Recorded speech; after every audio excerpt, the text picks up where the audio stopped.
Salut tout le monde, j'ai changé de décor aujourd'hui parce que je passais le week-end chez ma maman pour le salon du livre de sa ville dont je vais vous parler dans une autre vidéo. Mais voilà, donc je suis pas dans mon petit environnement naturel habituel.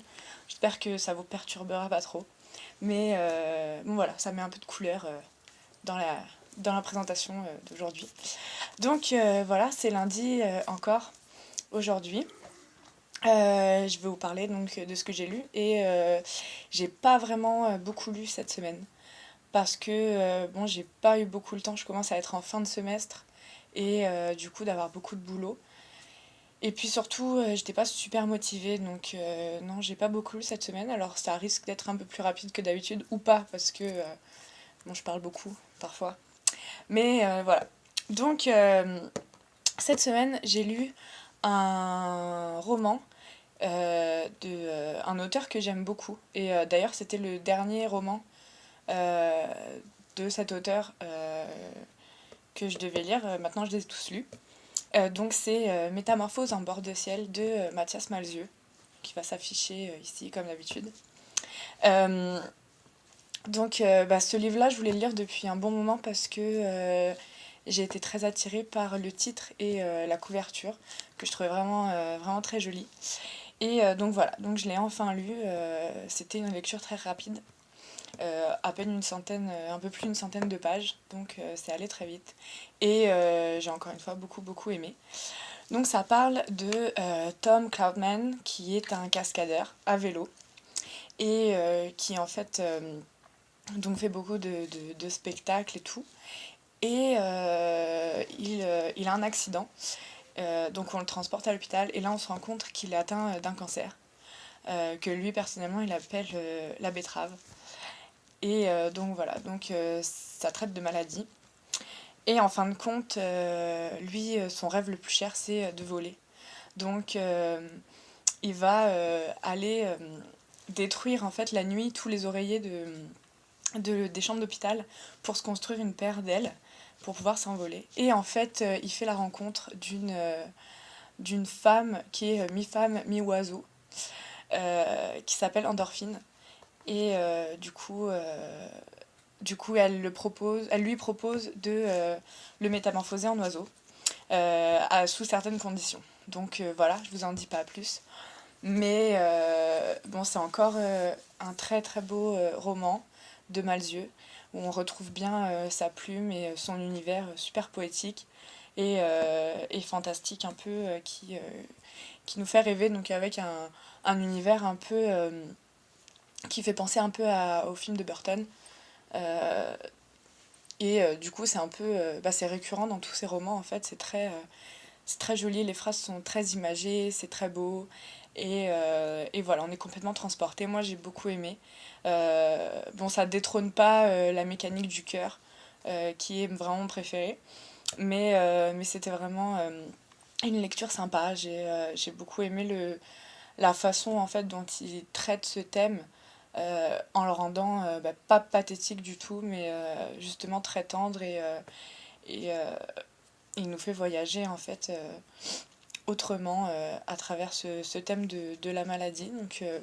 Donc ouais, c'est vraiment un roman que j'ai beaucoup aimé et que je recommande à ceux qui ont envie de rêver un peu, puis qui ont bien aimé les autres livres de l'auteur. Donc voilà, ça c'est en fait le seul roman que j'ai lu cette semaine.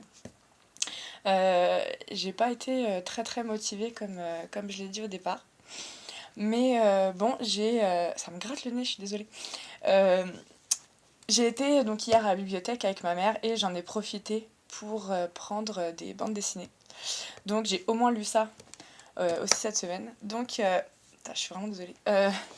J'ai lu une BD qu'on m'avait recommandée à plusieurs reprises, qui est Hôtel particulier de Guillaume Sorel, euh, aux éditions Casterman. Donc voilà, ça parle d'une jeune fille en fait qui meurt dans un immeuble et qui revient hanter l'immeuble. Et donc du coup, c'est un univers plutôt fantastique parce que donc il y a des fantômes, puis la seule personne, le seul être en fait qui arrive à la voir, c'est les enfants, et un chat. Donc c'est son seul compagnon à qui elle peut parler. Donc le chat parle aussi. Et voilà, puis on trouve toutes sortes de personnages. Donc un homme qui est capable de faire venir à la vie des personnages de livres. Puis il y a aussi un, un couple, un couple, ouais, une petite fille enfermée dans un placard, et puis un homme dont notre héroïne tombe amoureuse. Donc voilà, c'est un univers vraiment complètement fantastique et très poétique aussi. Les dessins sont en noir et blanc, donc, comme ça. Voilà. Donc j'ai trouvé que l'absence de couleur était très intéressante parce que ça renforçait un peu cette ambiance, cette ambiance un peu bizarre, comme dans un rêve un peu. Puis il y a beaucoup de références littéraires dedans. Donc j'ai trouvé ça vraiment sympa. Le texte aussi est vraiment beau. Donc voilà, c'est sûr que c'est un univers particulier qui peut ne pas plaire à tout le monde. Mais moi j'ai vraiment beaucoup aimé. C'était une bonne lecture. Donc voilà, les dessins aussi sont plutôt beaux. Et puis voilà, donc j'ai beaucoup aimé. Ça change un peu de ce que j'ai l'habitude de lire. Donc voilà, c'était une belle petite découverte. Ensuite, j'ai pris une autre BD à la bibliothèque dont on m'avait aussi beaucoup parlé. Et je pense qu'il y en a qui vont être heureux que je l'ai lu. J'ai pris le premier tome de la série de Cap et de Croc. Euh, donc c'est une ambiance un peu baroque avec un loup et un renard qui font des aventures et tout, qui se battent à l'épée. Tout ça c'est vraiment romanesque comme ambiance. J'ai vraiment beaucoup aimé. Donc là, contrairement à l'autre bande dessinée que je viens de présenter, les dessins sont super colorés. Et puis voilà, j'ai vraiment adoré. C'est super drôle, les personnages sont vraiment attachants. Moi qui craignais un peu au début parce que en général j'ai un peu de mal avec les histoires dont les héros sont des animaux. Je sais pas pourquoi, j'ai jamais vraiment trop aimé ça. Comme les Disney et tout, avec que des animaux, c'est pas trop mon truc. Et donc là, c'était pareil, donc j'étais un peu réticente. Mais finalement, j'ai été super conquise par ces deux personnages. Et par le petit lapin aussi qui arrive vers la fin. Que j'ai vraiment trouvé ça sympa. Et ouais, l'univers, l'ambiance m'ont bien plu. Euh, des, euh, ça faisait longtemps que j'avais pas lu des aventures de cap et d'épée. Et du coup, non, j'ai vraiment aimé. J'ai pris les deux tomes suivants aussi à la bibliothèque. Donc je pense que je vais lire ça assez vite. Mais je suis contente d'avoir suivi les recommandations qu'on m'a données. C'était vraiment aussi une super belle découverte. Donc voilà, ça aussi je le recommande beaucoup. C'est vraiment une belle lecture. Donc voilà, et c'est tout pour ce que j'ai lu cette semaine. Je vous avais dit que j'avais pas lu grand chose et c'est ça. J'ai pas été super productive niveau lecture. Mais bon, je vais essayer de me rattraper bientôt, même si la fin du semestre m'accapare un peu. Donc voilà, qu'est-ce que je lis en ce moment? Ben en fait, je lis les mêmes livres que la semaine dernière. Parce que, pareil, j'ai pas réussi à beaucoup avancer. Donc je suis toujours dans Black Betty. À force, vous allez en avoir marre de voir ce livre toutes les semaines. Mais bon, je suis encore dessus. Moi j'ai dépassé la moitié, là il me reste un peu plus d'une centaine de pages à lire. Mais c'est vrai que je l'avance pas bien vite. La raison pour ça, c'est que j'arrive pas en fait à rentrer dans l'histoire. Je trouve que c'est super lent. Et que c'est assez difficile à expliquer, mais il se passe plein de choses, mais on a l'impression qu'il se passe pas grand chose. Enfin, ça avance pas en fait.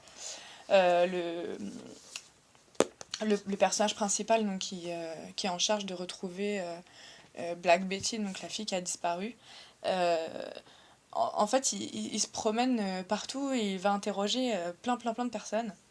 Et en fait, c'est ça, il y a beaucoup de personnages et je m'y perds un peu. Je me rappelle plus toujours qui est qui et quels sont leurs rôles dans l'histoire en fait. Et puis bon, il y a d'autres histoires parallèles un petit peu. Et bref, voilà, donc j'ai l'impression que ça avance pas beaucoup, alors que j'en suis à un peu plus de la moitié du roman. Donc bon voilà, mais comme j'aime quand même bien l'ambiance et le contexte sociopolitique et tout, ça me passionne, c'est dans les années 60 aux États-Unis, donc il y a toute la... C'est sur un fond de lutte pour les droits civiques des Noirs et tout, et c'est vraiment un sujet que j'aime beaucoup, donc l'ambiance, l'univers, j'aime bien. Mais voilà, l'histoire me transcende pas vraiment en fait. Mais bon, j'aime pas abandonner un livre, et bon, j'espère, je vais le terminer. J'espère que ça va se débloquer un moment et que je vais avoir une grosse révélation à la fin, puis finalement que je vais l'aimer. Je sais pas, mais bon, je vais quand même le finir, donc vous saurez ça la semaine prochaine. Donc voilà. Et puis, je suis toujours aussi dans Watchmen. Là aussi, j'en suis à la moitié du livre. Donc pareil, ça, la raison pour laquelle je l'avance pas, c'est parce que, comme je vous le disais, c'était pas super pratique à transporter, c'est un peu lourd et tout. Donc voilà, puis c'est quand même très dense comme lecture. Euh, je lis deux chapitres par deux chapitres parce que il y a vraiment beaucoup de textes et beaucoup de choses à lire, beaucoup de choses aussi à comprendre et tout. Mais bon, je suis vraiment... ça par contre, j'aime vraiment beaucoup. Ça m'a donné envie de revoir le film parce que je me rends compte que ça fait longtemps que je l'ai pas vu et que c'est assez différent en fait. Le scénario du film est assez différent de la bande dessinée, donc ouais, je suis bien curieuse de pouvoir recomparer après avec le film. Mais ouais, là j'aime vraiment beaucoup, donc il me tarde de le terminer. Donc voilà. Ah oui, je suis aussi en train, donc j'ai aussi commencé un autre livre cette semaine dont j'ai lu que le premier chapitre. Mais c'est pareil, c'est un livre qu'on me recommandait depuis longtemps et comme j'ai rencontré l'auteur au Salon du Livre ce week-end, je m'y suis lancée. Donc ce livre c'est Alice de Patrick Sénécal, qui est un auteur très connu ici au Québec, qui est considéré un peu comme le Stephen King québécois. Donc qui lui écrit des romans d'horreur et d'épouvante et de suspense et tout. Et donc là en fait Alice c'est une réécriture du conte Alice au pays des merveilles. Ça se passe à Montréal et en fait c'est l'histoire de justement Alice qui part de chez elle, qui est un peu rebelle et tout, et elle part de chez ses parents pour aller à Montréal voir en fait voir ce qui se passe à la ville. Et donc elle débarque comme ça, elle fait du stop à partir de chez elle et elle va rencontrer toutes sortes de personnes plus étranges les unes que les autres et donc voilà et ça s'annonce très intéressant. J'ai lu que le premier chapitre mais j'aime assez pour l'instant, puis on m'en a dit vraiment beaucoup de bien. Donc voilà, je vais voir ce que ça donne, mais à ce qui paraît c'est quand même assez gore et assez violent par moments, donc je pense que ça va me plaire. Voilà, mais je vous en dirai plus la prochaine fois aussi.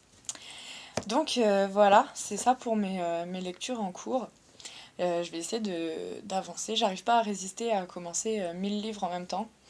Donc c'est sûr que mes lectures avancent pas beaucoup, mais j'essaye de me soigner, ça va aller. Voilà. Puis bon, comme d'habitude, je sais pas encore ce que je vais lire la semaine prochaine. Parce que bon, faudrait déjà que je finisse toutes mes lectures en cours. Alors ça risque de me prendre pas mal de temps. Mais bon voilà, ce sera la surprise comme toujours lundi prochain. Donc voilà, j'espère que ce nouveau C'est lundi vous aura plu. Merci d'avoir regardé la vidéo. Et puis en attendant, vous pouvez me suivre sur Facebook, Twitter et tout, comme d'habitude, sur mon blog. Il faut que je reprenne l'écriture de chroniques, mais ça va venir. Donc voilà, je vous mets tous les liens dans la description en bas. Et vous pouvez vous abonner à ma chaîne si ça vous plaît. Et en attendant, je vous souhaite une bonne semaine et des bonnes lectures. Bye!